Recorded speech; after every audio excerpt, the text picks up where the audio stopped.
Atria. I'm the City of Pompano Beach's Public Art Program Manager. Today I'm joined with Cherie Saleeby. Saleeby is a Bailey Contemporary Artist alumni and previous Pompano Beach resident. In 1999, Saleeby received the Dwayne Hanside Allied Artist Award to work on the Miramar Regional Park, where her public art is currently exhibited. In 2018, Saleeby was commissioned to design, fabricate, and install a 9/11 memorial at Founders Park in Pompano Beach. She was instructed to integrate a piece of steel from the Twin Towers into an artistic memorial. Her sculpture, Unbroken Spine, a book of American heroism, represents the backbone of the responders and their resolute courage. The piece suggests the spine of a hardcover book, helping to keep the pages together. Now, Cherie, thank you so much for joining us today. How are you doing? Very good. Thank you, Laura. So before we get into the 9/11 memorial, could you tell us a little bit more about your background and what inspired you to get into art? Certainly. My very first studio was when I was 12 years old. And then I attended art school, and my major was photography. I took a 1-credit course in sculpture, and that's been my focus ever since. I enjoy difficult materials. I like materials that have an endurance, that can withstand the test of time. So public art has been a really good fit for me because it requires using different materials for different applications.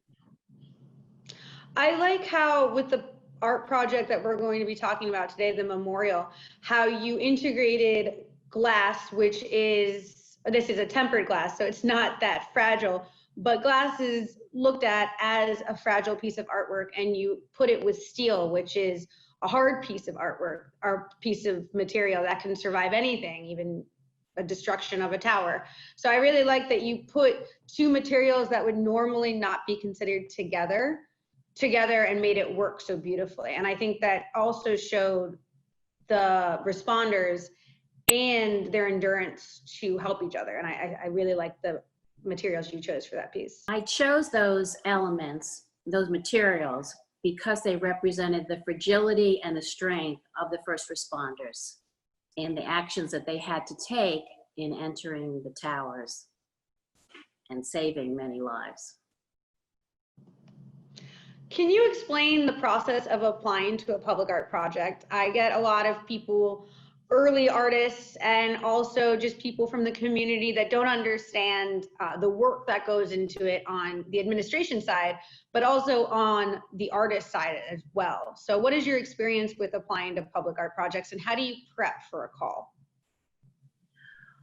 When you apply for, when the artist's call comes out, you have to pick projects that fit your skill set, a budget that you can handle and that appeal to you. In my case, the 9/11, I chose to do a small model for my submission. Some people do drawings. For me, it's helpful because I can create a feasible budget, and I can go out and get the prices of materials so that I can make a budget that's going to work for the project. After that, you have to get permits, you have to have insurance, timelines, deadlines. You should have a little slush fund money of your own, because you have to come up with insurance right away before you even get your contract signed. So you should have a little buffer, or at least a credit card that you can rely on. You must You must document everything. It's very important, because in the end, you'll have to fill out a full summary of the materials you use, the fabricators, the suppliers, and it's requested by the city, and it's you have to keep very good records. Document everything, because you'll have to show the city at different points. I know a lot of artists I've been working with recently, and they're actually well-known artists and have done a lot of public artwork, but they sometimes forget to leave their contingency in their budget, which is very important, like you were saying, because you can plan out everything to the T, but something will always go wrong in life, and especially with art. So it's always very important, I found, to have at least 5% of your budget or something like that in a little contingency fund.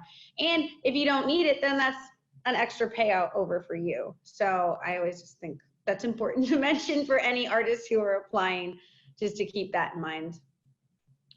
So then also, I agree, because suppose the project has to be put into storage for a while because of a hurricane or something that's out of your control. I chose, because I took a course with Broward County on art in public places. It was a one-year certification course, and they recommended 20%. So I lowered my artist fee to 10%, and I did have to use that 20% because it was, there are delays, and then you have to get more insurance. So 20% is very feasible in doing a project, especially the larger they get, the more complicated they are. Yes, and especially right now, as many people are experiencing, and public art right now, lots of delays because of COVID. So I have a bunch of projects that are paused right now and have to go into storage on the artist side because we can't deliver them right away. So it's always good to have that extra money for backup. So now, can you explain the fabrication process of this specific 9/11 memorial?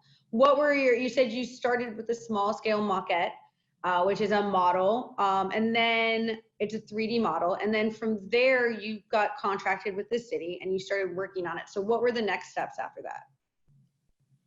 I did a preliminary engineering drawing. I chose a lot of no maintenance materials because I was always thinking about, what is this piece going to look like in 10 years? Who's going to take care of it in the parks or wherever it's placed? I used the same material as the fragment of the towers, which is Corten steel. Because Unbroken Spine, a book of American Heroism, required a lot of precision in implementing the glass into the metal. There were a lot of interior parts that had to be made, so I needed my engineering drawings to change to identify any problems. I had an exact foam core mock-up made, and that eliminated any problems down the road during fabrication. Matter of fact, you caught one of my problems, which was that I didn't count the 5 inches that the glass would be inserted in my overall size. So we did have to change that, which was not a problem because it was made in foam core first. No, that's why I appreciate an artist like you, who I think sometimes people, because that's extra money that maybe doesn't necessarily if you need to be spent, but because you did that, that saved us so much more money on the back end because we caught a small minor thing at the very preliminary stage. If we didn't do that, then it would have been a lot more expensive. Well, it wouldn't have come out the way I conceived it, and it would have been, the scale would have not been correct for the place that it was. And so I think that that is a very important thing to do, is to make a maquette if you can possibly put it into your budget, which is what I use part of my 20% contingency on. Fabricating. There were a lot of CAD drawings that had to be done. They had to be approved by the engineer so that I could have meet all my codes and endurance for the piece, for hurricane structure. Since I was treating the glass as pages in a book, I had to make sure that all my indentations were for paragraphs to make it look like a book. So we had to painstakingly go over every indentation, every name, and get them correct, because once you start etching into glass, there's no return. So you want to make it right the first time. During the process, we also had to, the city provided a slab, which was really great for me. It had to be poured, it had to cure. We had to apply a conduit in the center so that we could run the LED lighting to illuminate the glass names at night. It has a whole different appearance, and during the evening, it's a lovely piece to see. Yes, I find the illumination of it at night, that somber, peaceful, beautiful feeling that resonates from it. I find that just so enthralling and aesthetically pleasing. I think it's absolutely beautiful during the day, but at night, I feel like that's the time where like the remembrance comes out, and where you just want to sit or bend on a knee and just take it all in. I really love the LED lights on it.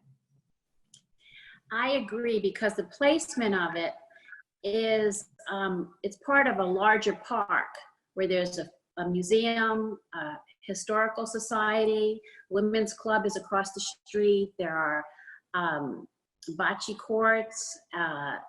So it brings you into the park in the evening. It has a glow.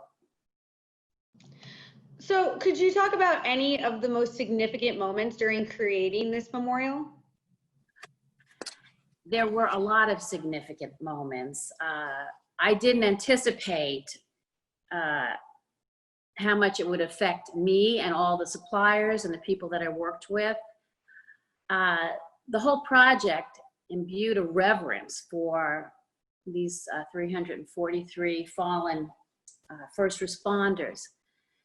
So I found that working with suppliers, they all were very connected to the project and felt a responsibility to make it theirs. And I think the most one thing affected me more than anything else, and that was that all the welders who fabricated the piece made sure that they put their own welding stitch into the memorial. And I think that the dedication also was very significant, because it brought out the city, it brought out the color guard, who never had an opportunity to come out in Pompano Beach. The color guard always went to Lighthouse Point or some other city. So they had a focus to memorialize 9/11.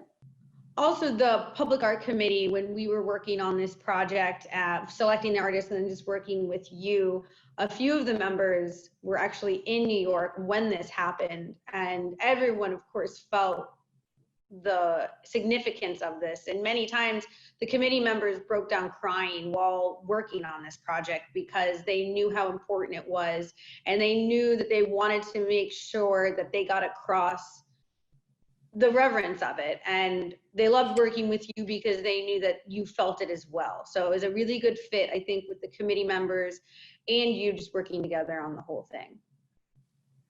So also, what are your hopes for when the visitors experience the memorial? What do you hope they get out of it when they see it?